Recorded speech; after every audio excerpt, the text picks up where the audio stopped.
Okay, good afternoon, ladies and gentlemen. Friday, May the 4th, update here, 1330 hours. I'll be making some comments, and I'll be followed by Jasmine Boisvert from Environment and Local Governments Hydrology, Ahmed Dasuki from Department of Transportation and Infrastructure, and we have on the line Mike Carr, EMO St. John, who will give us a report from that location. First of all, a few comments in French. Les résidents des régions à risque doivent évacuer maintenant. Les niveaux d'eau vont atteindre des niveaux historiques. Les résidents concernés devraient considérer une évacuation volontaire. Et les résidents de ces régions peuvent commencer à prendre des dispositions avec la Croix-Rouge canadienne. Clear message today.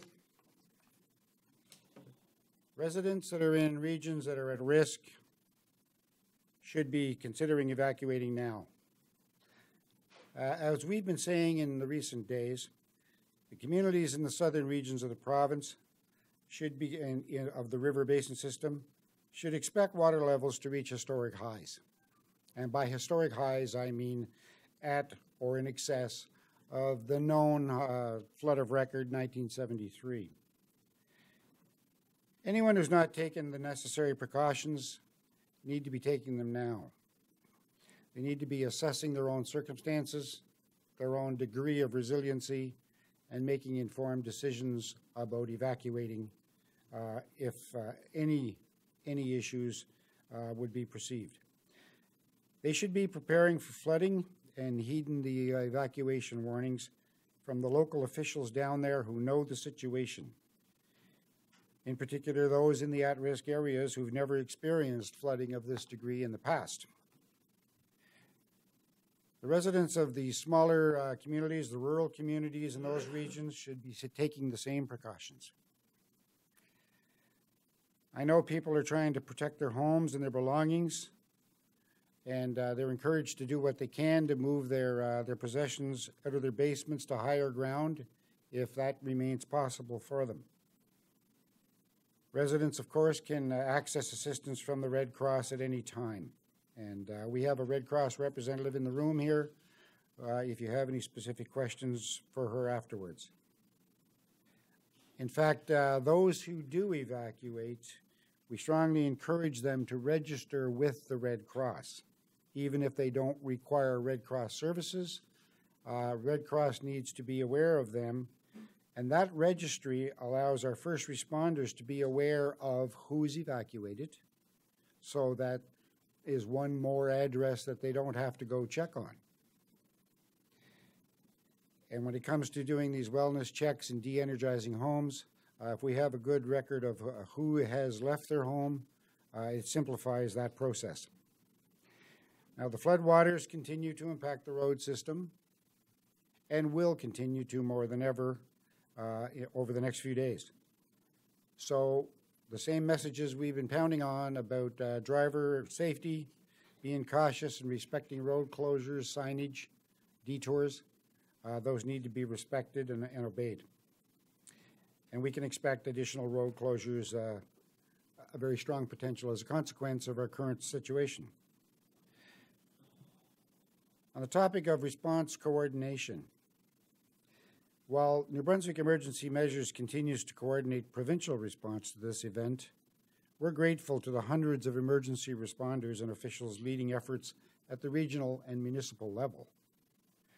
There's a lot of really great work being done out there, and emergency response coordination is being done by hundreds of people. Just so that you understand, we have a regional center established in Grand Bay, Westfield. We have another one, and you've heard about it already, here in the Fredericton area at Islandview. The Fredericton Municipal EOC has been active throughout, as is the St. John Municipal Emergency Operations Center. We have an incident command post established out in Oromocto, Burton area, coordinating and have been coordinating boat operations now for a number of days. The Oromocto Fire Department is coordinating that as the command at the Incident Command Post, and those people have been working day and night as a municipal fire department doing great work on behalf of the province. And there are many others, many other fire departments, many other organizations that are doing the same. And as well, we have within Grand Bay, Westfield, a municipal EOC, Emergency Operations Center, also very active for its citizens. This is a major coordination effort, and the coordination has been extremely effective because people are displaying professionalism and dedication to public safety. This is having a positive impact on our response, of course. Now, you will have heard that additional resources have been brought to bear.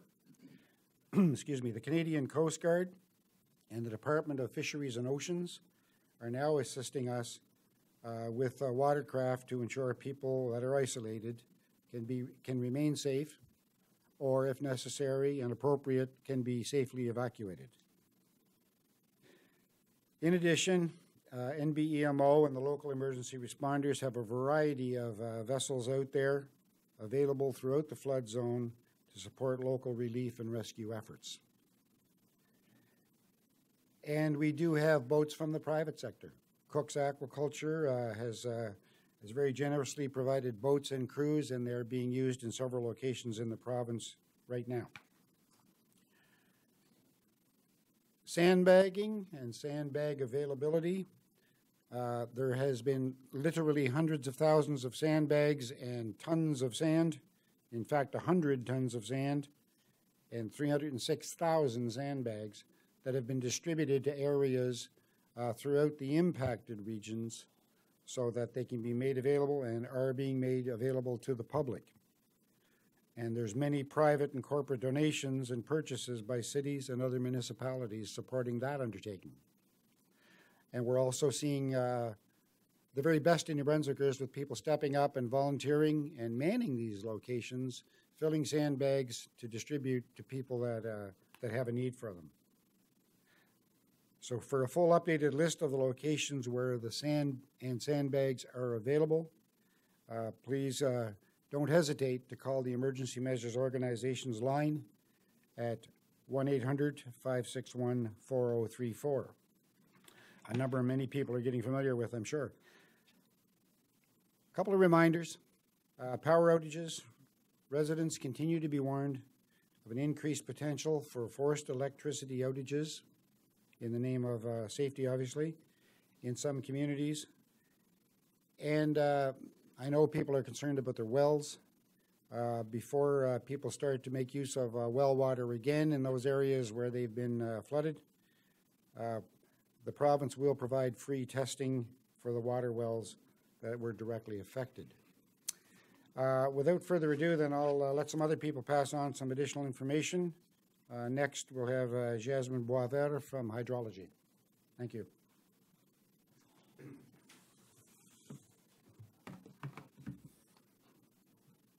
Thank you. Today, I will provide a brief update on current 5-day forecasts. Please remember that these forecasts are updated every day and accessible around 1 p.m. on gnb.ca/Riverwatch website by clicking on the latest forecast links. Merci. Aujourd'hui, je vous fournirai une mise à jour des prévisions pour les 5 prochains jours. Je vous rappelle que ces prévisions sont mises à jour quotidiennement et sont disponibles vers 13 heures sur le site du programme de surveillance des cours d'eau. Last night, we had some precipitation across the province. It was mildly more than what was being predicted at the time, and so this has an effect on our flood forecasts. Also, we've had an updated weather forecast from Environment Canada regarding the weather event that will be happening tonight and into tomorrow. This will also have an impact on the flow forecast. In the north, dans le nord, les prévisions indiquent que les niveaux d'eau vont rester stables au cours des prochains jours.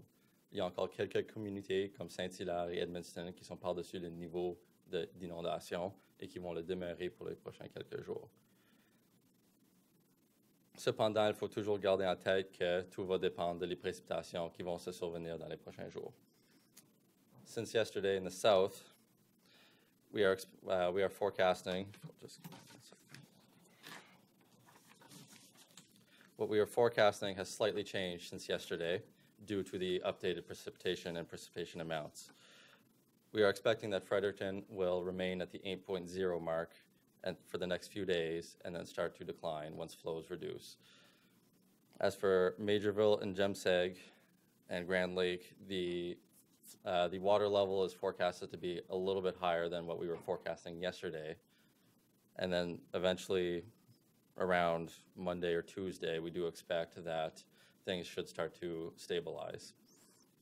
Similarly, in Grand Lake, Sheffield, Lakeville Corner, and Oak Point, as well as St. John, the water levels forecasted yesterday were updated to be slightly higher than what they were.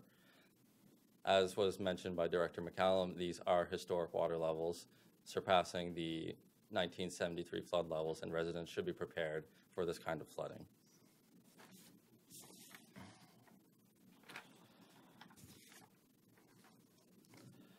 I would once again like to remind you that these forecasts are updated every day around 1 p.m. and that residents should stay informed and keep getting the up-to-date information to keep themselves informed as to what might happen as these forecasts do change from day to day, depending on the weather and the temperatures and the precipitation, as well as ongoing snow melt. Thank you. Thanks, Jasmine. DTI. Thanks, Reg and Jasmine. Thank you. Trans-Canada Highway is now closed to through traffic from exit 306 at Ormocto to exit 423 at Riverglade, and we anticipate it will remain closed for several days. Eastbound traffic headed towards Moncton is being detoured to Route 7 at exit 306, then to Route 1, and back to Route 2 east of Moncton. Westbound traffic headed towards Fredericton is being detoured at exit 423 to Route 1, then to Route 7, then back to Route 2 west of Fredericton. We recognize that this represents a significant inconvenience for travelers and industry. It represents an additional 90 kilometers approximately each way. We've taken this step in the interest of public safety. We're making every attempt to communicate this closure to the public, and we appreciate the media's help in doing so. It is impossible to say how long the detour will be in place for. At this time, we're just waiting for the water levels to recede. The safe assumption is that it will be for several days. This morning, we also made the decision to close Route 10 between Youngs Cove and Fredericton. We've been monitoring water levels there for a few days, and while we attempted to keep the road open as long as we could, this morning it became clear that it needed to be closed. So the closure is north of Route 10, north of the Trans-Canada Highway between there and Shipman. I can't stress enough how important it is for motorists to respect the barricades that are in place. We recognize that road closures are very frustrating to people, especially those who have been dealing with the situation for over a week now. If there's a barricade up, it's because the road is not safe. Check mb511.ca for the latest road closures. Drive with caution in areas where water is over the road. Watch out for wildlife, and please do not stop in traffic to take photographs. At this time, we have 140 assets impacted, including complete closures. There are also some partial closures and some roads with water over them that we're actively monitoring. The number of assets affected is constantly fluctuating.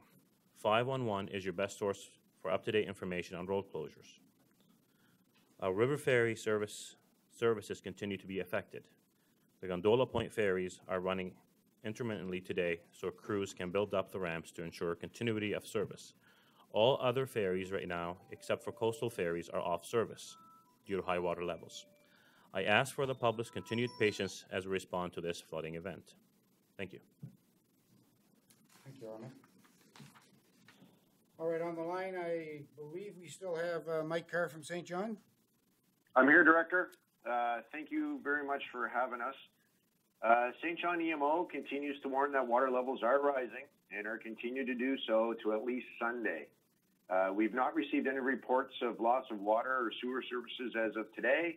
However, 33 St. John Energy customers have been disconnected upon their request. Crews with St. John EMO and St. John Energy continue to make house visits in those in the isolated areas and within the recommended evacuation areas. Also, flyers and evacuation information are being distributed door to door. It is possible that those living in those affected areas along the St. John River and in areas identified in the evacuation map may lose power, water, or sewer services as infrastructure could be damaged. More residents could also be cut off and isolated as roads become impassable. First responders will be delayed when trying to reach those who require emergency services in those isolated areas.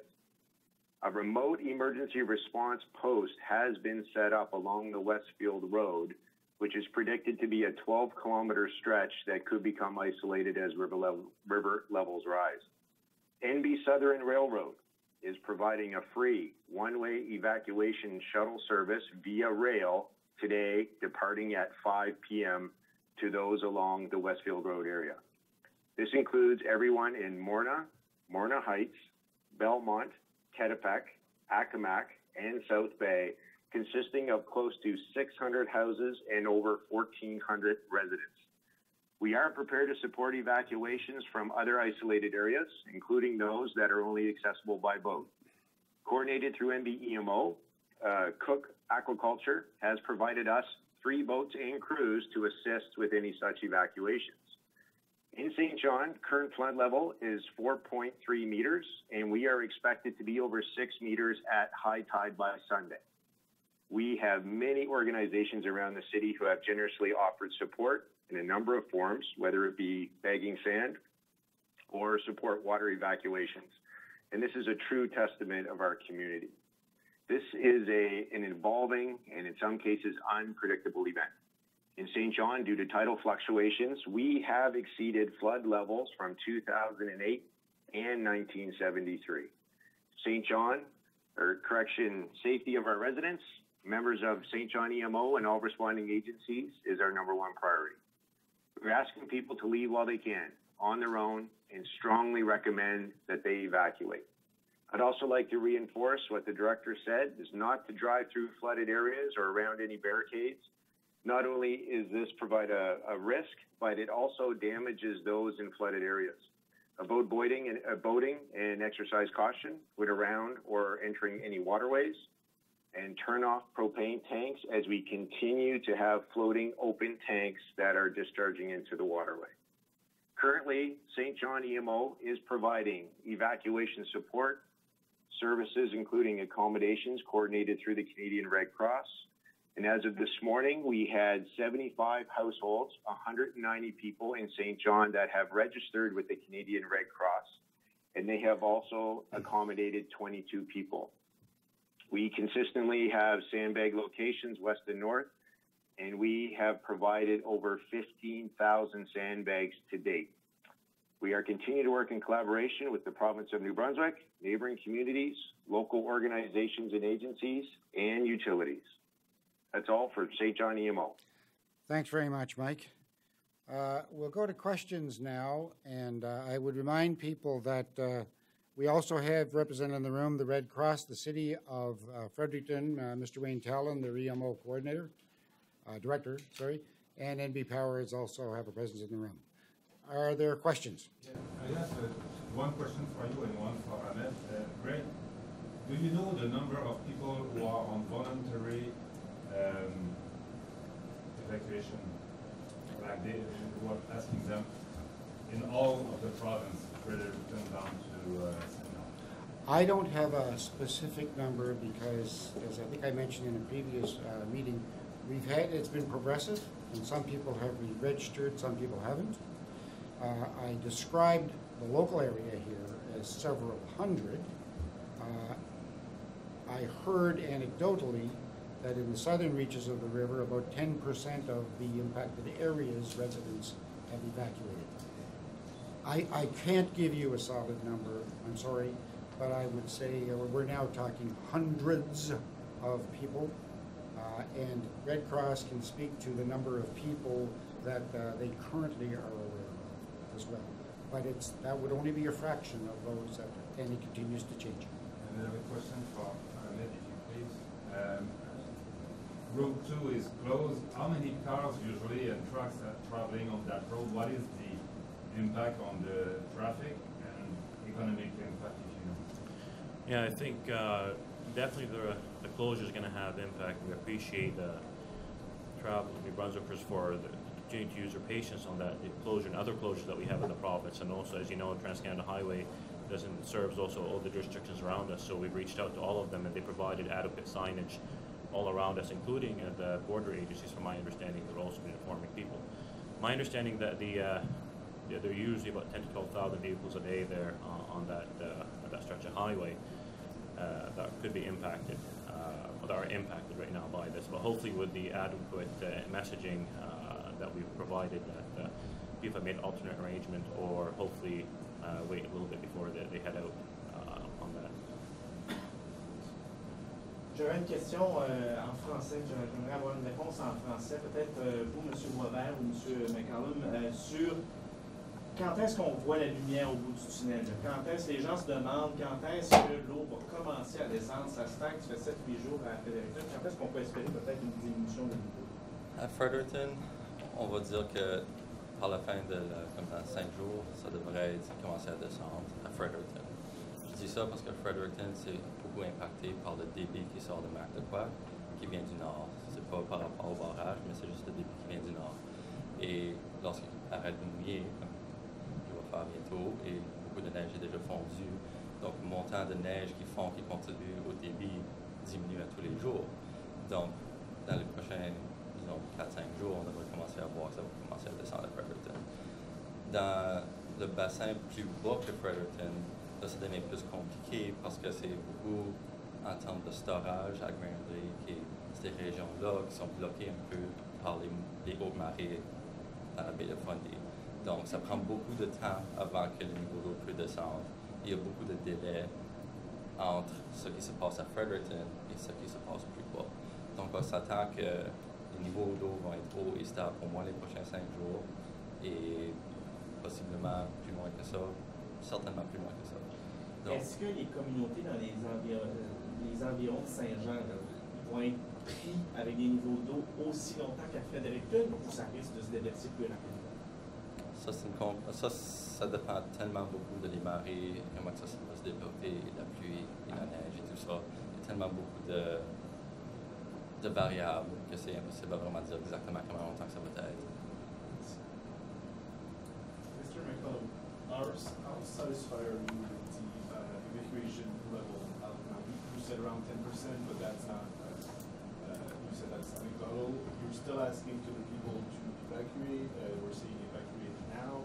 Are people listening to that? Are they listening enough? Are people evacuating? I would categorize this as very much a circumstance where people are making their own individual decisions. I want to make sure they're making informed decisions. You know, I am highly recommending that people evacuate because of the worsening situation in the south part of the river system. And I don't want people to underestimate the implications of that. There is still the capacity to be able to evacuate a number of areas by driving out. And that is far more preferential than having to then go back by boat perhaps and get those that have made a bad decision. Am I satisfied with the amount of evacuation that's happened so far? I am satisfied that people are being informed, and I'm hopeful that they are making the right decisions based on their individual circumstances. In any case, there will be people who will not see the need to evacuate. You know, their individual circumstances might have their particular residence high and dry. But, you know, as this situation progresses, even those people that are in dry homes may find themselves without power. I'm not guaranteeing that, but I'm suggesting it as a possibility. So people have to think about the current circumstances they're in and plan for potentially worse circumstances or additional limitations on what they can do at their home. I'm just going to challenge you a little bit more on this one. You said previously this week that, you know, these people shouldn't expect to receive food or anything from the emergency measures.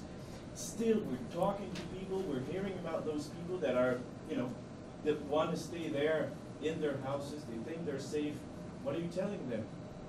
Well, we're telling them the same thing every time.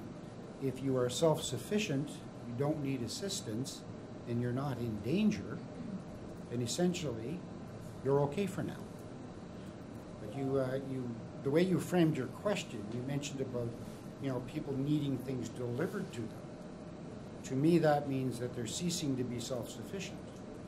And at that point, a decision should be taken here as to what is the most beneficial approach to dealing with that issue.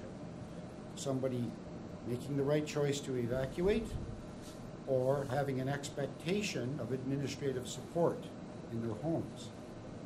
Now, we have a lot of boats in the water, and our priority is public safety and taking care of people and assisting them in evacuating if necessary.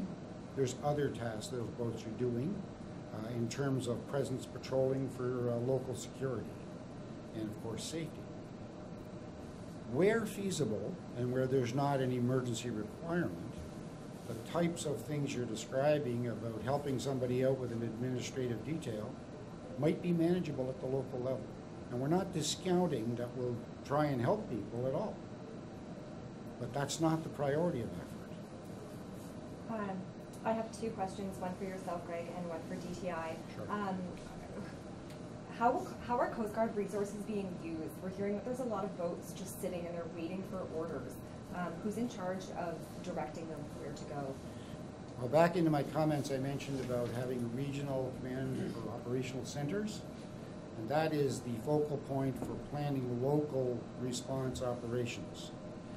And if you hear stories or you make observations about boats that are sitting waiting for orders, that is because a task has not presented itself for that particular asset yet. You know, not everything will be committed all the time, and that needs to be understood, and that's not a bad thing. The circumstance dictates the degree of taskings that will take place.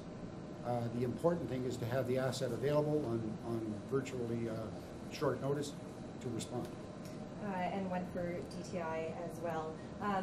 We're also hearing that the Route 1 by Hammond River is being monitored and could potentially be closed, cutting off any access to the southern part of the province. Where are we at with that?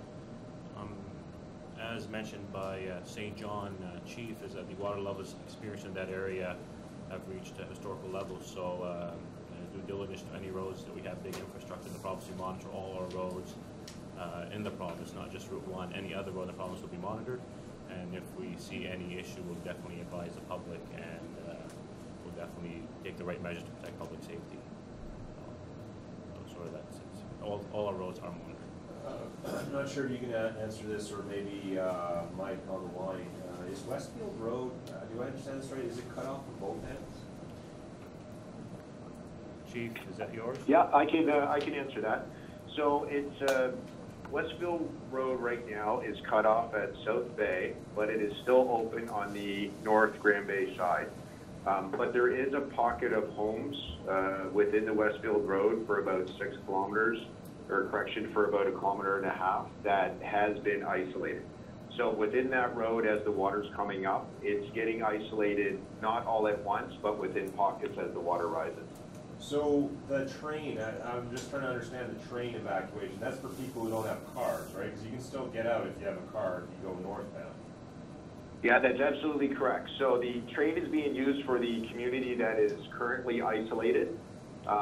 But we are 6 inches away from closing the whole Westfield Road. Once that is done, the only way out will be by train. I have a question about for Amit regarding the roadways.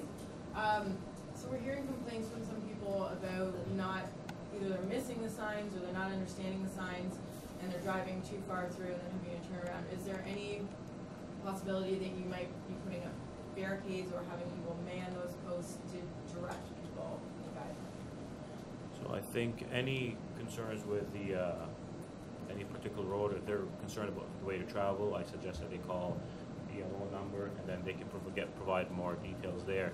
If you have any specific roads that were mentioned to you that signage is an issue, please forward them to EMO as well and definitely look at them. We'll definitely be trying our best to make sure the communication is out there, proper barricades are out there, proper staff are at the barricades, are knowledgeable of the areas, and to help with detouring and rerouting traffic. The other thing on that one is things are changing by the minute. You know, in the morning we could be opening up a road, and 2 hours later we could be closing it due to the water levels. So sometimes a sign that was adequate in the morning might not be adequate in the afternoon. So we're trying as best as we could to catch up with the water and how it's impacting the roads.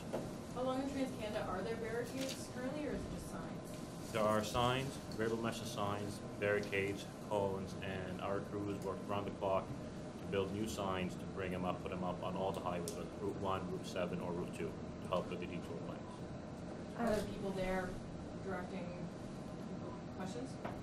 Yeah, the closed barricades are 2 RCMP officers that are present there, and we feel right now that signage is sufficient, but we're monitoring the situation. If we think that there's need to be more information out there or any type of information, we'll definitely be looking at that. We're monitoring the situation closely. We're in close contact with our operator, MRDC, and how the road is operating, how the closure is operating, and if we have any changes to do, we'll definitely do them.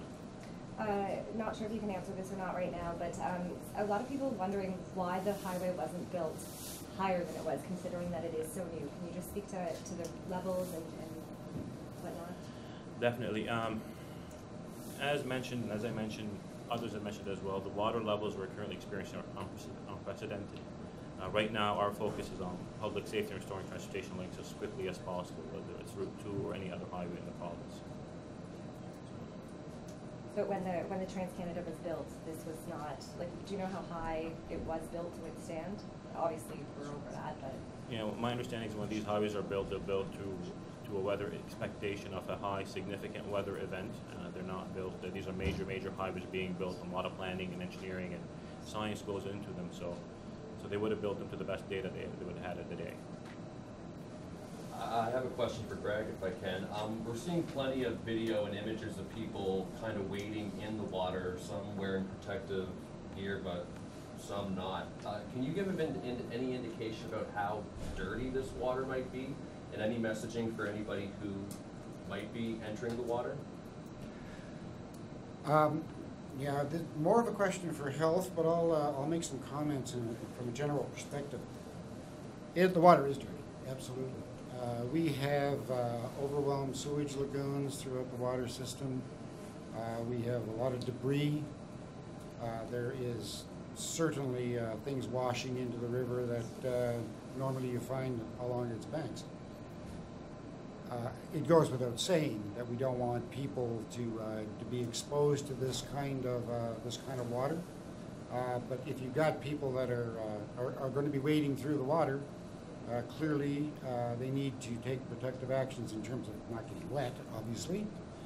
But once they've been exposed to the water, they should make it a point of getting cleaned up and wash it off. And obviously not, of course, consume anything that's been exposed to flood waters. There was a mention this morning about, I think it was circulated at least in some media, about people who've recounted previous experiences about contaminated water and getting, some gastrointestinal consequences of that. Yes, of course, that's an example of the type of thing that can happen if you are exposed to or accidentally consume some of this water. So we just want people to be real cautious. If you're wading through it, dress for the occasion and be extremely careful. And I wouldn't recommend people wade through water very deep.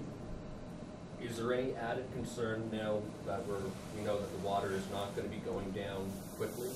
It's going to be staying pretty consistent, so the water is going to be pretty stagnant. Well, this water's flowing through. It's flowing fast. We know that. We've been talking about that for a while. So the water you see out here, you won't see in 10 minutes' time. To be a little bit cavalier about it, this water is moving through, so it's not a question of being stagnant at this point. But as the water recedes, the consequential what's left behind is going to start getting a little bit foul. There's no doubt. The Premier talked about in the last 2 days how the Army was not needed at this time. What's the situation right now? Do we anticipate any changes on that? At this point in time, there is still not a recognized requirement for the military. I want to put an asterisk on that in two ways. First of all, you have heard that there are other assets from other federal departments. And bear in mind, it isn't just about military assistance, it's about additional assistance. In this instance, federal assistance in the form of watercraft from Coast Guard and Fisheries and Oceans. That's the biggest need right now. I met with the base commander. In fact, he was at my morning coordination conference. The base commander from Base Gagetown and his base RSM. We are in very close contact. We are both obviously looking very closely at the evolving circumstances. And if there is an occasion where we identify a capability gap of any kind that he can fill, it is simply a phone call and a simple request, and that will be addressed. The military at all levels, whether it's at the base, divisional headquarters, or the regional task headquarters, are all paying extremely close attention to this. They're communicating with us daily, and we would remind people we have a military liaison officer embedded in the Provincial Emergency Operations Center who maintains minute-by-minute situational awareness. If a requirement for military assistance emerges, it'll be immediately addressed. Are there other questions for me or any of the other presenters? I would remind you that the Red Cross, the city, are also represented here with NB Power. I would ask one thing. There was a question about numbers of people, and Ali Murchison from the Red Cross can give you the up-to-date numbers that she has about people that have accessed Red Cross assistance. Ali, if you wouldn't mind. Sorry to catch you off guard there. Thank you, Greg. The up-to-date numbers as of now, we have 309 households registered with the Red Cross, and that correlates to 747 people. So once again, we always remind people to register with the Red Cross, and the number they can register is 1-800-863-6582. Thank you.